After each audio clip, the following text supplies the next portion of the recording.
మీరు సంపాదించిన మనీని హ్యాపీ మనీగా మార్చుకోవాలనుకుంటే విజువలైజేషన్ 2.0కి జాయిన్ అవ్వండి. నమస్తే విజయ పెద్దన గారు. నమస్తే ఉషా. హీరో రాస్తారు న్యూస్ మనం వింటూనే ఉన్నామండి. లావణ్య అనే అమ్మాయితో 11 ఏళ్ళుగా లివింగ్లో ఉన్నారు అండ్ దాంతోపాటు వాళ్ళిద్దరు ప్రేమించుకున్నారని తను క్లియర్గా చెప్పడం జరిగింది. ఎప్పుడైతే కొత్త మూవీని సైన్ చేసి ఆ మూవీ ప్రాసెస్లో పరిచయమైన హీరోయిన్తో ఆ పరిచయం తర్వాతే మాకు గ్యాప్ వచ్చింది, ఈ మధ్య సఖ్యతగా లేము అండ్ కమ్యూనికేషన్ కూడా సరిగ్గా లేదు, అప్పటికి చాలా ప్రయత్నించాం కానీ ఎక్కడా ఇది ఏమీ తగ్గలేదు, నాకు ఇంకా పెయిన్ ఎక్కువ అవుతుంది అని తన ఎఫ్ఐఆర్ కూడా ఫైల్ చేయడం జరిగింది. చాలా క్లియర్గా నోటీస్లో కూడా తను రాయడం జరిగింది. ఒక హీరో స్థానంలో ఉండి చాలామంది ఆడియన్స్కి కావచ్చు, ప్రేక్షకులకి కావచ్చు, వాళ్ళని చూసి మనం చాలా విషయాలు నేర్చుకుంటూ ఉంటుంటాం, చాలా విషయాలు వాళ్ళని ఇన్స్పిరేషన్గా తీసుకుంటూ ఉంటాం. ఈ కేసుకి సంబంధించి మనం ఏ విధంగా చూడాలి అంటారు, ఏ విధంగా మాట్లాడాలి అంటారు? 11 ఏళ్ళ ప్రేమను పక్కన పెట్టి ఇంకో అమ్మాయితో ఎక్స్ట్రా మ్యారిటలా లేదంటే అసలు ఇంకో అమ్మాయితో లివినా అన్న విషయం పక్కన పెడితే ఈ కేసుకి సంబంధించి ఏం మాట్లాడచ్చు?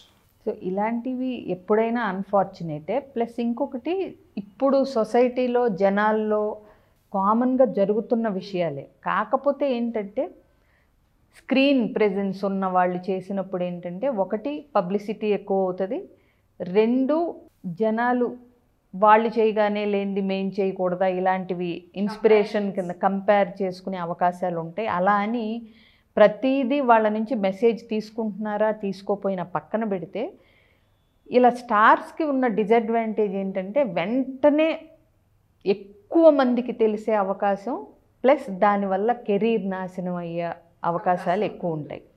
సో ఈ అమ్మాయి అంటే పోలీస్ స్టేషన్కి వెళ్ళి ఎఫ్ఐఆర్ ఫైల్ చేసే ముందలే ఏదో డిస్కషన్స్ గొడవలు అవ్వకుండా అయితే ఉండుండవు కదా, అవునా? సో డైరెక్ట్గా ఆ వార్త తెలిసిన మరుక్షణం అందులో నిజానిజాలు ఎంత ఏంటి అని ఇతన్ని కన్ఫ్రంట్ చేయటం, ఆ తర్వాత గొడవ పట్టడం, వాటి పర్యవసానాల వల్ల పోలీస్ స్టేషన్ దాకా వచ్చింది అని అనుకుంటాను నేనైతే. అంటే తెలవగానే పోలీస్ స్టేషన్ ఎవరు వెళ్ళం కదా. బట్ ఇలాంటివి ఏంటంటే ఈ ఫీల్డే ఒక మాయాజాలం లాంటిది. ప్రతి సినిమాకి హీరోయిన్లు మారుతారు, వాళ్ళు అట్రాక్టివ్గా ఉంటారు, వాళ్ళతో కొంతకాలం జర్నీ చేయాల్సి వస్తుంది షూటింగ్ పేరుతో. బట్ అది పని, అది కూడా మిగతా జాబ్స్ లాగా ఒక పని అని అనుకోకుండా ఆ క్లోజ్నెస్తో ఆ ర్యాపో పెంచుకుని వాళ్ళతో గనక సన్నిహితంగా ఉండటం మొదలు పెడితే ప్రతి ఒక్కళ్ళకి మల్టిపుల్ అఫైర్స్ ఉండాలి, అవునా? సో ఆ బ్యారియర్ అనేది ఉండాలి, దాన్ని కూడా ఒక ఉద్యోగం లాగా చూడగలగాలి. సో వాళ్ళు తోటి ఎంప్లాయీస్ లాగా చూడగలగాలి, అంతే, కొలీగ్స్ లాగా. అంతే తప్పితే అంటే రిలేషన్షిప్ పెట్టుకోవటం వల్ల ఏమవుతుందంటే పర్సనల్ లైఫ్ పాడైపోయే అవకాశాలు ఉన్నాయి. సో ఇప్పటికీ అంటే ఈ అమ్మాయి ఫైల్ చేసిందంటే దాని అర్థం ఏంటంటే ఇక్కడ ఆ అమ్మాయికి కలిసి ఉండాలని ఉంది, బహుశా ఇతనికి కలిసి ఉండాలని లేకపోవచ్చు. తను అదే క్లియర్గా చెప్తుంది, ఏదేమైనా నాకు తను కావాలి, నేను తన్నే పెళ్లి చేసుకుంటాను, మాకు గుళ్ళో కూడా పెళ్లి జరిగింది రహస్యంగా అని కూడా చాలా క్లియర్గా ఎక్స్ప్లెయిన్ చేస్తుంటాను. ఓకే, ఇది ఇద్దరు వ్యక్తులు డిసైడ్ చేసుకోవాల్సింది. ఇది జరిగింది రైటా తప్ప అంటే దురదృష్టకరంగా అంటే తప్పు వైపే మనకు ఎక్కువ ఉంది. ఇంకొకటి, పూర్తిగా మనం మాట్లాడటానికి మనకి 100% డీటెయిల్స్ ఏమీ తెలియదు, అవునా? సో ఒక వచ్చిన వార్త ఆధారంగా అమ్మాయి ఎఫ్ఐఆర్ ఫైల్ చేసింది కాబట్టి ఆ ప్రూఫ్తో నువ్వు క్వశ్చన్ అడిగావు, నేను చెప్తున్నాను. బట్ ఇది ఇద్దరు అడల్ట్స్. ఇప్పుడు లివిన్లో ఉన్న నాడు ఏం జరిగింది, లివిన్లో ఎందుకు వచ్చారు, పూర్తిగా మ్యారేజ్ ఎందుకు చేసుకోలేదు అనేది మనకు తెలియదు. సో 11 years లివిన్ తర్వాత ఇతను ఎందుకు పక్క అడుగులు వేస్తున్నాడు అనేది పూర్తిగా మనకు తెలియదు. బట్ వాళ్ళిద్దరూ ఆలోచించుకోవాల్సింది ఏంటంటే, ఒక సవ్యమైన పద్ధతిలో, నేను ఎప్పుడూ చెప్తాను కదా, ఫస్ట్ ఆఫ్ ఆల్ లీగల్గా మ్యారేజ్ లేనప్పుడు ఎంతవరకు రైట్స్ ఉంటాయి అనేది ఆ అమ్మాయిది. బహుశా లాయర్ అయితే ఇంకా బాగా మాట్లాడతారేమో, చూసుకోగలగాలి. సో అసలు ఇప్పుడు దీనికి ఇప్పుడు పెళ్ళైపోయింది అనుకోండి, ఎక్స్ట్రా మ్యారిటల్ అఫైర్ ఉన్నప్పుడు నచ్చకపోతే డివోర్స్ తీసుకోమని చెప్తాం. మరి ఇప్పుడు ఏం చెప్పాలనేది ఐడియా లేదు, అవునా? ఎందుకంటే లివిన్ ఎంతవరకు వ్యాలిడ్ అనేది మనకి తెలీదు. ఇంకొకటి, ఒకవేళ ఇతను చేసింది తప్పు, నిజంగానే ఇంకొక అమ్మాయిని ఇష్టపడి అటువైపే మొగ్గుతాను అని చెప్తే కనుక లాక్కొచ్చి కూర్చోబెట్టయితే మనం చేయించలేము. ప్లస్ కొన్ని సందర్భాల్లో అలా అని వదిలేస్తే కంటే కూడా, ఇప్పుడు ఇంకొకటి, ఇతను టెంపరీ రిలేషన్షిప్పా ఇప్పుడు ఆ హీరోయిన్తో, మళ్ళీ ఇప్పుడు హీరోయిన్స్ ఏముంటుంది, ఈ సినిమా అయిపోగానే నెక్స్ట్ సినిమా బుక్ అవగానే వాళ్ళు వెళ్ళిపోతారు, ఉండొచ్చు ఉండకపోవచ్చు. ఇప్పుడు అదే ఇద్దరు అడల్ట్స్ అంటే వాళ్ళకి మామూలుగా వాళ్ళకి ఓటు హక్కు ఇవన్నీ ఉన్నాక ఇద్దరు వ్యక్తులు ఇష్టం లేదంటే విడిపోవచ్చు, ఇష్టం ఉందంటే కలిసి ఉండొచ్చు. కాకపోతే దానికి ఒక చట్టపరంగా ఒక వ్యాలిడిటీ ఉన్నప్పుడు ఇంకా బెటర్ అవుతుంది. సో ఇప్పుడు డివోర్స్ తీసుకుని అయినా, ఇంకొకటి ఇతను తప్పు తెలుసుకుని వెనక్కి వచ్చే అవకాశాలు ఉన్నాయి.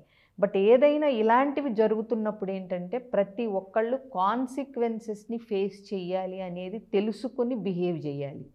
ఎస్పెషల్లీ ఇలా లైమ్ లైట్లోకి ఈజీగా వచ్చేవాళ్ళు. ఇప్పుడు ఎక్కడో జరిగితే అంత అంటే అందరికీ తెలిసే అవకాశం తక్కువ ఉంటుంది. వాళ్ళ క్లోజ్ సర్కిల్ వరకు, చుట్టాల వరకు, కొంత సమాజంలో కొంత పార్ట్ వరకు, ఆ ఊర్లోనో ఇలా. బట్ ఫార్చునేటో అన్ఫార్చునేటో మరి వీళ్ళు కూడా ఆ ఫేము నేము కావాలనే కదా సినిమా యాక్టర్లు అయ్యేది, ఊరికే కాదు కదా, అవునా? దాంతోపాటు మన ప్రతి కదలిక ప్రేక్షకుడు గమనిస్తూ ఉంటాడు. మన ప్రతి విషయం మీద వాళ్ళకి అవసరానికి మించిన క్యూరియాసిటీ ఉంటుంది. ఫ్యాన్స్ అనే వాళ్ళకి, ప్రేక్షకులు అనే వాళ్ళకి, ఎవరికైనా సరే అవసరానికి మించి, అంటే వాళ్ళు మనలాంటి వాళ్ళే కేవలం నటిస్తున్నారంతే అనుకోరు. వాళ్ళు పబ్లిక్ ఫిగర్స్ లాగా, సెలబ్రిటీస్ లాగా ట్రీట్ చేయబడతారు, అవునా?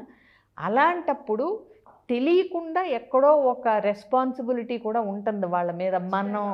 మనం ఇది చేస్తే నలుగురు అబ్జర్వ్ చేస్తున్నారు, ఎవరో ఒకళ్ళు దీని నుంచి పాజిటివ్గా ఇన్ఫ్లుయెన్స్ అవ్వచ్చు, లేదా నెగిటివ్గా మన మీద చాలా, మన కెరీర్కి నెగిటివ్ ఎఫెక్ట్ చాలా పడవచ్చు. ఇప్పుడు ఏ కంపెనీలోనో ఎవరో చేస్తారు, మహా అయితే ఆ కంపెనీ ఉద్యోగంలోంచి తెస్తుంది, వేరే ఉద్యోగం చూసుకుంటాడు.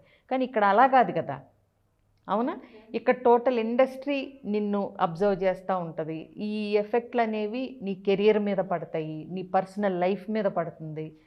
ఇట్లాంటివన్నీ చూసుకుని ఆలోచించి చేయాలి. ఒకవేళ ఇక అతను ఖచ్చితంగా ఇష్టం లేదు అన్నప్పుడు మరి విడిపోతారేమో మనకు తెలియదు, లేదా మారి వెనక్కి వచ్చే అవకాశాలు ఉంటే అది బెటరు. ఏదైనా ఈ అమ్మాయి కూడా అంటే దాన్ని అట్లా వదిలేసి వెళ్లకుండా అంటే నిలబడింది చూడండి, అది కూడా ఒకటి ప్రశంసనీయమే. అంటే 11 years రిలేషన్షిప్ని కేర్ చేయకుండా వెళ్ళిపోయినప్పుడు ఆ అమ్మాయి తన స్థానం కోసం పోరాడే విషయం కూడా యాక్చువల్గా మంచిది. బట్ ఏంటంటే దీనిలో చాలా ఉన్నాయి మనకు తెలియని విషయాలు, మనం అంటే డీప్గా వెళితే కనుక.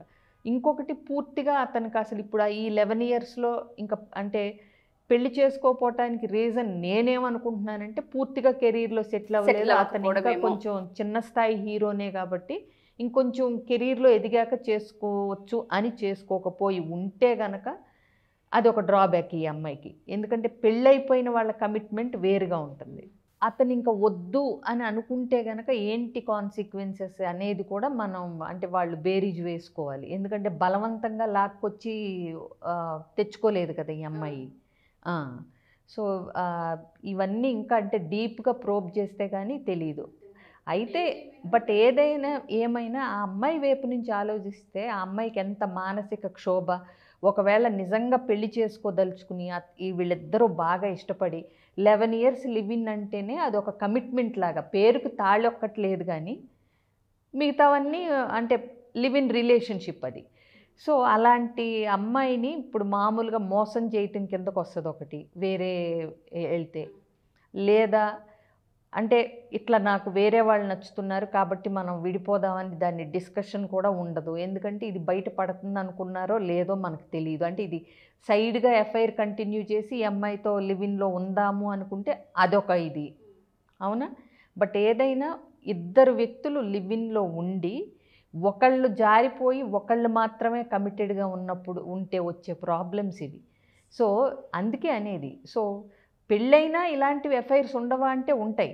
బట్ నీకు పెళ్ళిలో ఒక న్యాయస్థానం అనేది ఒక సపోర్ట్ ఉంటుంది, పేరెంట్స్ అనేది ఒక సపోర్ట్ ఉంటుంది, సమాజం నుంచి కూడా పాజిటివ్ సపోర్ట్ ఉంటుంది, అవునా?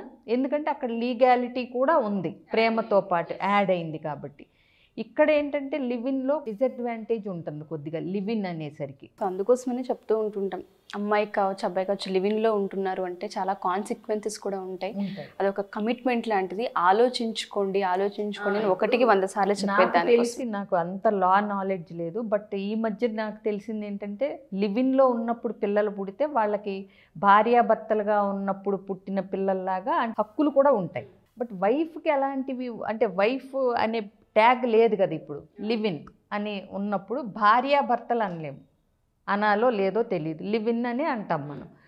సో ఇలాంటప్పుడు ఇప్పుడు ఆ అమ్మాయికి హక్కులేంటో కూడా తెలుసుకోవాలి. ఇప్పుడు ఆ అమ్మాయి తన 11 ఏళ్ల జీవితాన్ని కోల్పోయినట్టే కదా ఇప్పుడు ఇతను కనుక వెనక్కి తగ్గి అంటే తెలుసుకుని రాకపోతే కనుక.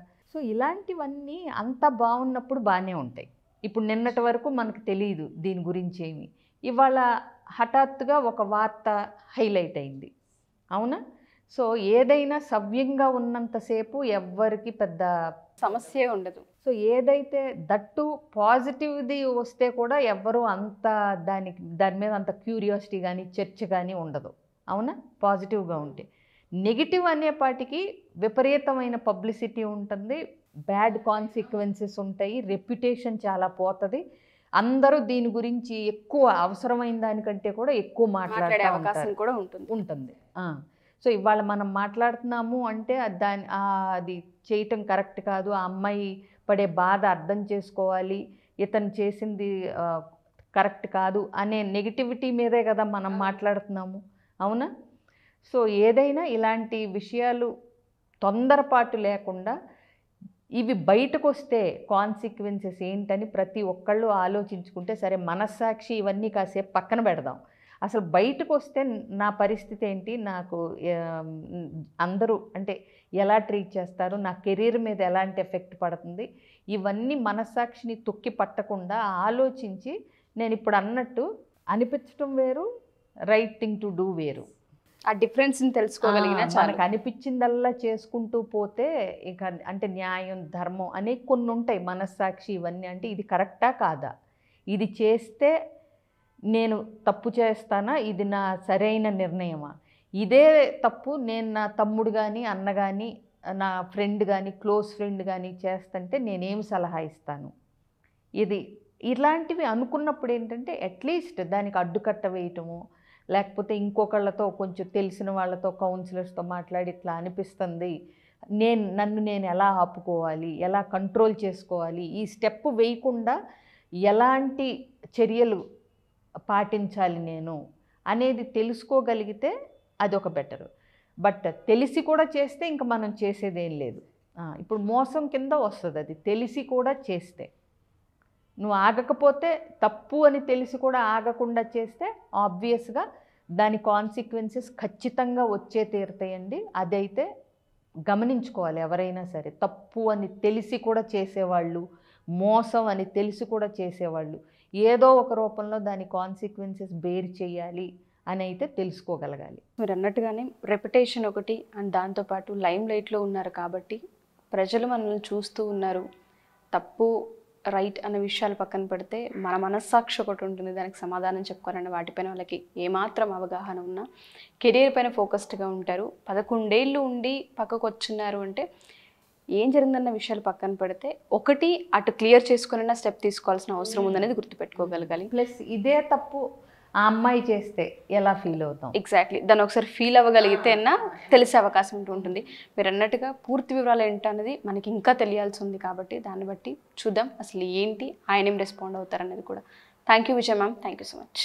సుమన్ టీవీలో మీ పర్సనల్ అండ్ బిజినెస్ ప్రమోషన్స్ కోసం కింది నెంబర్కి కాంటాక్ట్ చేయండి.